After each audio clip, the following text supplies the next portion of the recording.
né? O fracasso de um professor pode não ter relação nenhuma com o conhecimento dele, né? A gente tem que ter isso muito em mente, porque a gente muitas vezes entende, né? O instrutor muitas vezes entende que, se eu sei fazer, eu sei ensinar, né?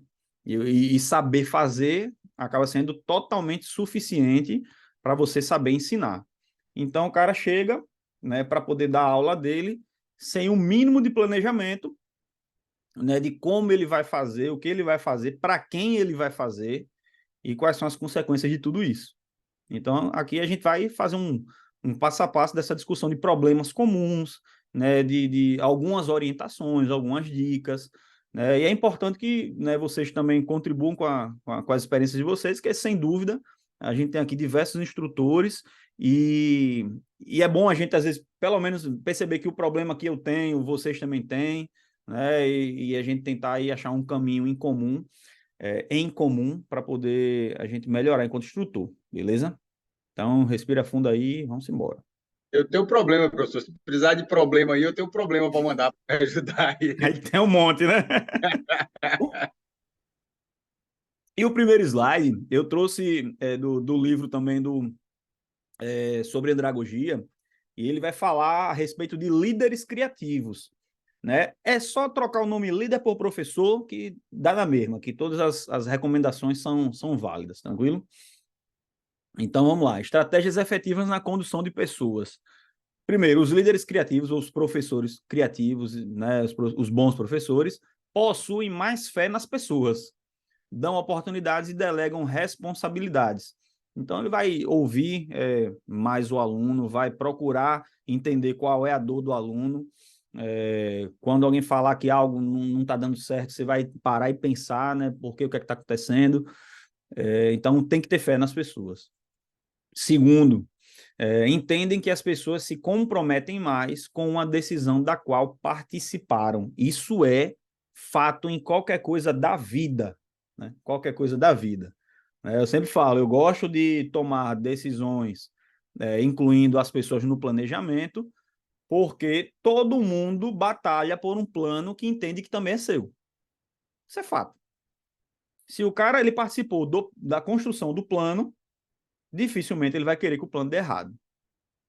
E aí eu já falei, né, que uma forma que eu gosto de fazer isso é um recurso que a gente chama de contrato de aprendizagem. Eu não lembro agora de qual livro foi isso, mas foi de algum livro. E nesse contrato de aprendizagem, a gente faz uma discussão, né, inicial na aula, onde tem um acordo. O nome contrato, mas não é um negócio que é redigido e a galera assina, não.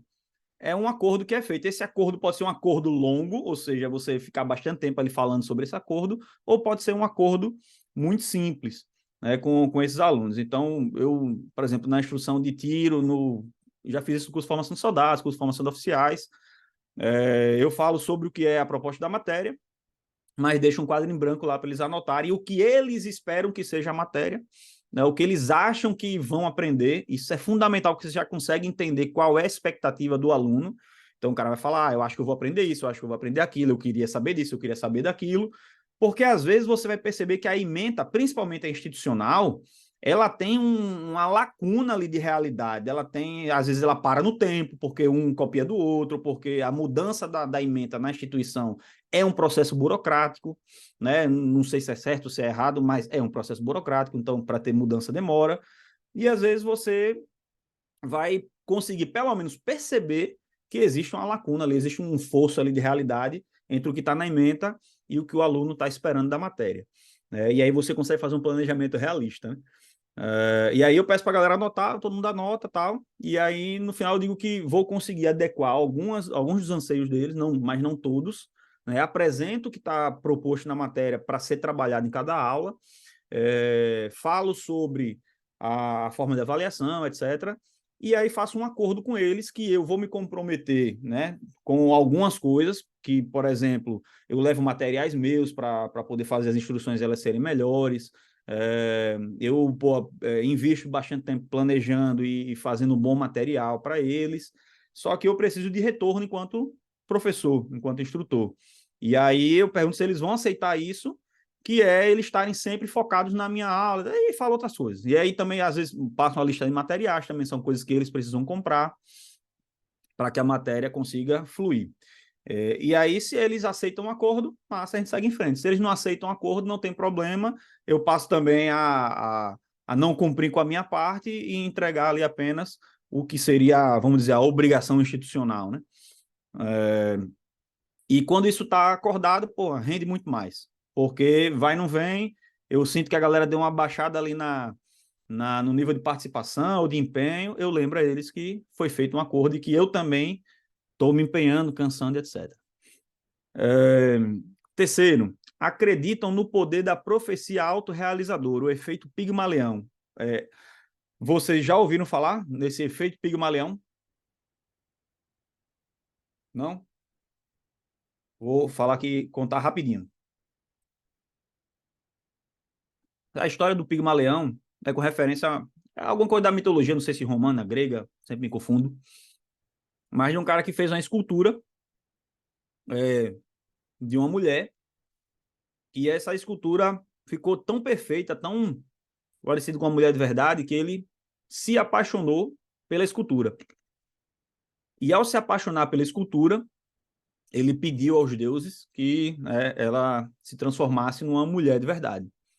E aí esse desejo dele foi tão forte que a escultura se transformou numa mulher de verdade e eles se apaixonaram, casaram, etc.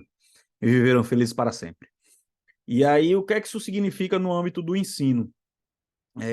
Um conjunto extremamente robusto de pesquisas, inicialmente feitas em escolas de ensino infantil, fizeram o seguinte teste.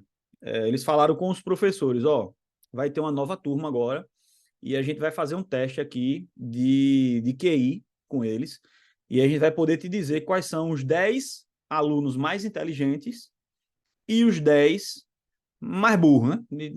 Os 10 menos promissores. E aí eles levam os alunos, não fazem esse teste, mas entregam a lista para o professor. A gente fez o teste, esse daqui são os 10 mais e aqui são os 10 menos. Eles entregam uma lista aleatória. Essa pontuação de quem é mais e quem é menos é aleatória. Entregam para o professor e vão depois verificar no final do semestre uma verificação de verdade do rendimento dos alunos. O que acontece invariavelmente? Os alunos que são pontuados para o professor como os 10 melhores são o grande percentual dos que realmente têm os melhores desempenhos. E isso daí foi feito e replicado dezenas, centenas de vezes em escolas diferentes, em idades diferentes, com estratégias, métodos de controle diferentes, replicado em vários lugares, e o resultado é sempre o mesmo.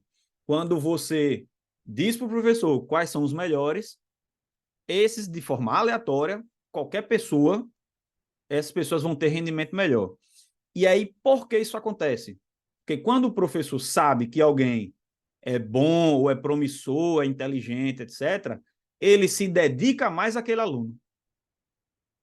Ou seja, ele tem expectativas de que aquele aluno é bom, então ele dá mais atenção para esse aluno, ele ouve mais o que esse aluno tem a falar, porque se é uma pessoa inteligente, então deixa eu ouvir o que ele tem a falar.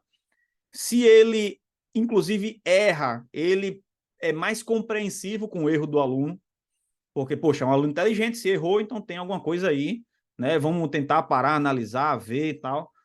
Resumo da história. Quanto mais promissor o professor acha que é o aluno, mais tempo ele dedica ao aluno. Então, por isso que acaba sendo chamado de efeito Pigmalião. Isso foi verificado também com os adultos. Da mesma forma que com as crianças, com os adultos também, o conceito, o efeito é válido. Então, na verdade, esse é mais um experimento que fala mais sobre os professores do que sobre os alunos. Então, é muito importante a gente entender esse conceito e, às vezes, a gente se criticar a respeito de como está essa qualidade da nossa interação com os alunos em virtude dessas questões. Que a gente vai pegar todo tipo de aluno. Um aluno que isso principalmente no âmbito institucional, né? A gente pega o aluno que é apaixonado por arma e mesmo se interessa com tudo, está ali vidrado na tua instrução, e você vai ter um aluno que odeia a arma. É raro, mas acontece muito. Em instituições policiais, você tem o aluno que odeia arma, né?